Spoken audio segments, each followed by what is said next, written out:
নমস্কার, যুক্তি তর্ক সঙ্গে অর্কয় আপনাদের স্বাগত। আপনাদের সঙ্গে আমি অর্কপ্রভ সরকার। কতগুলো তথ্য আগে দিই। কংগ্রেসের সঙ্গে বিজেপির সরাসরি লড়াই ১৯২টা আসনে ২০১৯ সালে তথ্য পরিসংখ্যান বলছি। তাতে বিজেপি পেয়েছিল ১৭৬টি আসন আর কংগ্রেস পেয়েছিল ১৬টি আসন, এবং অধিকাংশ আসনগুলোয় বিজেপি জিতেছিল ৫০% বেশি ভোট পেয়ে। তাহলে কংগ্রেস বাকি ৩৬টা আসন কোথা থেকে পেল? তামিলনাড়ুতে ডিএমকের সঙ্গে জোট করে, মহারাষ্ট্রে এনসিপির সঙ্গে জোট করে, কেরালায় বামেদের বিরুদ্ধে লড়ে, এইভাবে তারা পেয়েছে। কিন্তু বিজেপির সঙ্গে সরাসরি লড়াই যেখানে ১৯২টা আসনে, সেখানে কংগ্রেসের ফল শোচনীয়, মাত্র ১৬টা। তাহলে ইন্ডি জোটের আসন সমঝোতা হলো কি হলো না, সেটা নিয়ে কিন্তু কংগ্রেসের খুব একটা মাথা ব্যথা থাকার কারণ নয়। ২০০টার মতো আসনে কংগ্রেসের সঙ্গে বিজেপির সরাসরি লড়াই।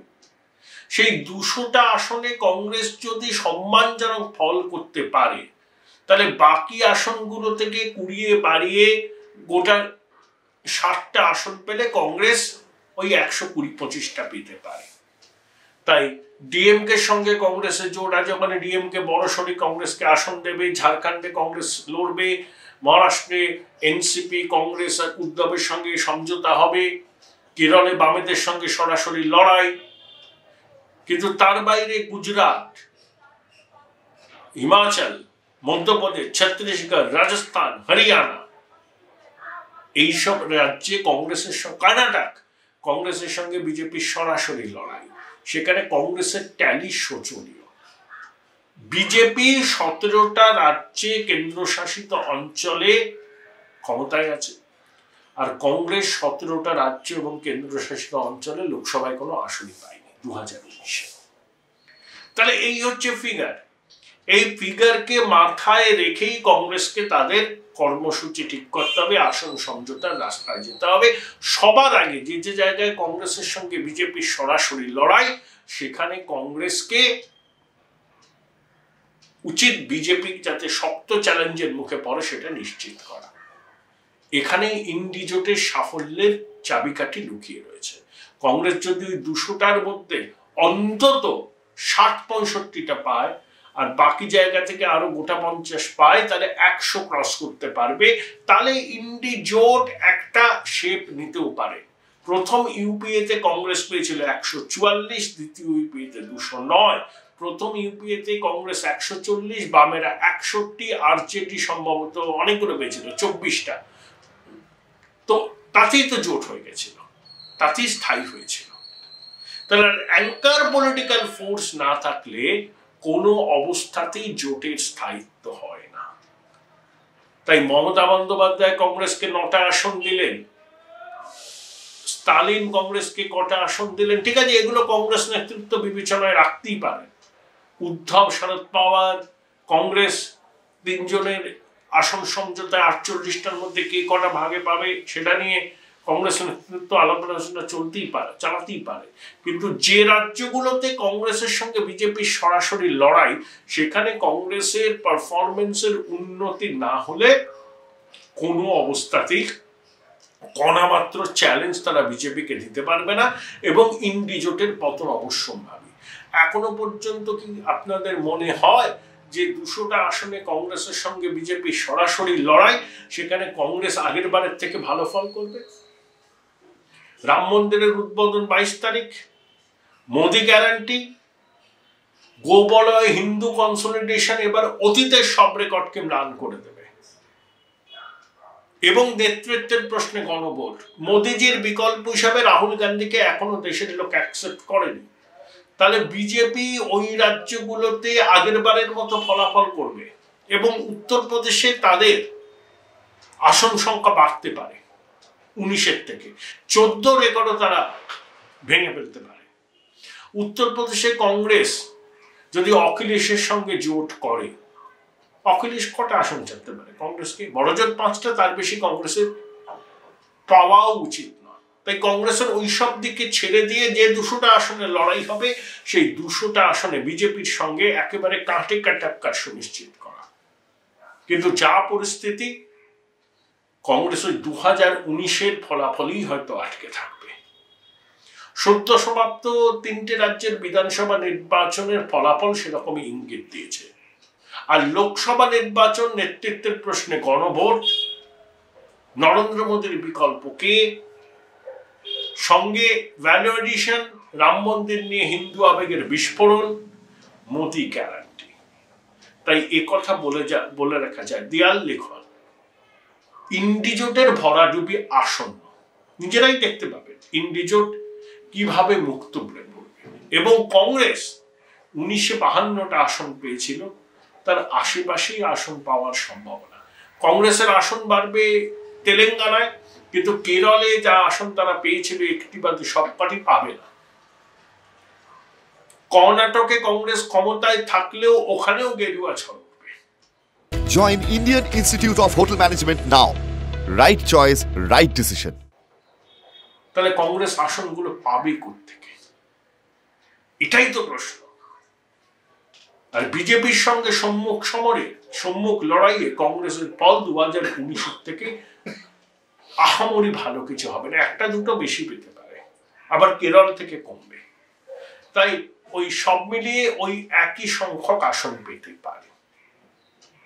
এবার আসুন একটা অন্য প্রসঙ্গে। ভারতবর্ষের নির্বাচনের তো আরো 2-3 মাস দেরি, কিন্তু আমাদের পড়োশী বাংলাদেশের নির্বাচন 7ই জানুয়ারি। We can't change our neighbours. আমরা তো আমাদের প্রতিবেশীকে বদল করতে পারি না। আমরা একটা অগ্নি বলয়ের মধ্যে বাস করি। দেখুন, পাকিস্তান জন্মলগ্ন থেকে আমাদের হোস্টাইল, ভুটানও একটু চীনের দিকে পা বাড়িয়ে আছে, শ্রীলঙ্কা চীনের ক্লায়েন্ট স্টেট, এই ধরুন মলদ্বীপ আর কি পেলাবো, সেখানে ভারতীয় নৌসেনার একটা ঘাঁটি, মানে মলদ্বীপের নৌসেনাকে সহায়তা করবার জন্যই তৈরি। নতুন যে প্রেসিডেন্ট এলেন মাইজু, তিনি চীনের হাতে তামাক খান, বললেন না ভারতীয় লোকজনকে এখান থেকে চলে যেতে হবে। এর মধ্যে একমাত্র ব্যতিক্রম হচ্ছে বাংলাদেশ। শেখ হাসিনা যতদিন বাংলাদেশের মসনদে থাকবেন, এইটুকু আশা করতে পারি যে বাংলাদেশের মাটিতে ভারত বিরোধী জঙ্গি কার্যকলাপ সে দেশের সরকার প্রশ্রয় দেবেন না। মায়ানমারের অবস্থা দেখুন, সিভিল ওয়ার শুরু হয়ে গেছে। রোহিঙ্গা সমস্যায় ভুগছি আমরা, বাংলাদেশ বেশি। বিএনপির আমলে কি হয়েছে, কক্সবাজারে অস্ত্র বোঝাই জাহাজ নেমেছিল। লুৎফুজ্জামান বাবর তখন স্বরাষ্ট্র দপ্তরের প্রতিমন্ত্রী ছিলেন, তার যে কি স্টেটমেন্ট ছিল আমরা জানি। জঙ্গিদের জন্য কক্সবাজারে জাহাজের কন্টেনারে অস্ত্র নেমেছিল। আওয়ামী লীগ অন্তত ভারত বিরোধী জঙ্গি কার্যকলাপে বাংলাদেশের মাটিকে ব্যবহার করতে দেয়নি, অনেক তপ্পা করেছে। আমেরিকা নাক গলাচ্ছে। আমেরিকার দরকার কি বাংলাদেশের নাক গলানো? সেখানকার রাষ্ট্রদূত প্রস্তাব পর্যন্ত দিয়েছেন হাসিনাকে যে কেয়ারটেকার সরকার গঠন করুন, প্রয়োজনে বিএনপি নেত্রীর সঙ্গে কথা বলুন। আচ্ছা বলুন তো, ট্রাম্প, এই বাইডেন কি ট্রাম্পের সঙ্গে মুখোমুখি বসে কথা বলবেন? তাহলে শেখ হাসিনা কেন খালেদা জিয়ার সঙ্গে মুখোমুখি বসে কথা বলবেন? বিএনপি আমেরিকার মদত পায়। বিএনপির লোকজন ভারতের কাছেও দরবার করতে এসেছিল, কিন্তু সুবিধা হয়নি। আর বিএনপির সঙ্গে যুক্ত কট্টরপন্থী জামাত, যারা চায় যে বাংলাদেশে শরিয়া চালু হোক, একটা স্লোগান বাংলাদেশে উঠেছিল, আফগানিস্তানে তালিবান, বাংলা হবে আফগানিস্তান। ঢাকা শহরের প্রাণকেন্দ্রে বিএনপি জামাত বিরাট বড় সমাবেশ করেছে, প্রত্যেকবার নির্বাচন বয়কট করে বিএনপি বিগত 3টে বছর ধরে। তাতে তাদের সাংগঠনিক ক্ষতি হচ্ছে, লাভ তো কিছু হয় না, কিন্তু তারা করেন। এবারও নির্বাচনের ফলাফল বলে দেওয়া যায় কি হতে চলেছে। আগের বার 300টি আসনের মধ্যে আওয়ামী লীগ 288টা পেয়েছিল। এবারও বাংলাদেশে আওয়ামী লীগের টিকিট না পেয়ে কিছু নির্দল লড়ছেন, ওরা আওয়ামী লীগের লোক। একদম ফ্রিঞ্জ এলিমেন্ট কমিউনিস্টরা, ওয়ার্কার্স পার্টি এবং আরো সঙ্গী সাথীদের জন্য 6টা আসন হাসিনা বরাদ্দ করেছেন। এরশাদের জাতীয় পার্টি বিরোধী দলের ভূমিকা নাম কাওয়াস্তে পালন করে। অনেকে বলেন ওটা আওয়ামী লীগের বিটি। বাংলাদেশের গণতন্ত্র নিয়ে আমেরিকার মাথা ব্যথা থাকতে পারে, কিন্তু আমেরিকা বহু জায়গাতেই অগণতান্ত্রিক শক্তিকে মদত দেয়। একসময় আফগানিস্তানে তালিবানকে মদত দিয়েছে, পাকিস্তানের সেনাশাহীকে মদত দিয়েছে। প্রাক্তন রাষ্ট্রপতি হুসেন মোহাম্মদ এরশাদের জাতীয় পার্টি নাম কাওয়াস্তে বিরোধী দল আসলে ওই আওয়ামী লীগের থামা ধরে চলতেই অভ্যস্ত।